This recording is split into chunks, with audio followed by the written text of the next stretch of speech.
teman-teman. Hai, shalom sobat pagi adik-adik. Jumpa lagi dengan siapa? Boy Dan juga Kak Dewi dalam acara Renungan Harian Anak ceria. Namanya Lazarus Part 2. Dan ayat renungannya dari Lukas 16 ayat yang ke-23. Orang kaya itu pun mati, lalu dikubur. Dan sementara ia menderita sengsara di alam maut, ia memandang ke atas, dan dari jauh dilihatnya Abraham dan Lazarus duduk di pangkuannya. Yuk adik-adik, kita lanjutkan renungan kita yang kemarin yuk.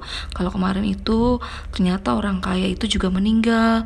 Dan apakah orang kaya itu sama seperti Lazarus dibawa oleh malaikat Tuhan dan duduk di pangkuan Bapak Abraham? Ternyata tidak adik-adik. Sama seperti ayat renungan kita hari ini. Kalau ternyata orang kaya itu menderita sengsara di alam maut, artinya orang kaya itu masuk neraka adik-adik. Wah, kasihan sekali ya adik-adik. Kira-kira menurut adik-adik apa sih yang menyebabkan orang kaya tersebut tidak bisa masuk ke surga melainkan masuk neraka? Yang pertama, karena orang kaya ini tidak punya belas kasihan kepada orang lain, terutama kepada orang yang membutuhkan. Orang kaya ini dapat menolong Lazarus mestinya dan berbagi makanan, tapi orang kaya ini tidak mau melakukannya.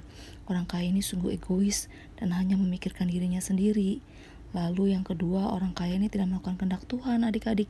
Jadi kita sebagai anak-anak Tuhan perlu mengetahui apa kehendak Tuhan dan berusaha untuk melakukannya adik-adik.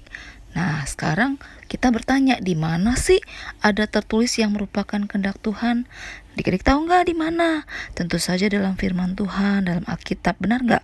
Salah satunya itu dengan memiliki kasih Tuhan, sehingga kita memiliki belas kasihan kepada orang lain yang membutuhkan. Jadi adik-adik semua pasti rindukan untuk masuk dalam surga. Untuk itu ingat dua hal ini ya, hal yang penting yang harus kita lakukan.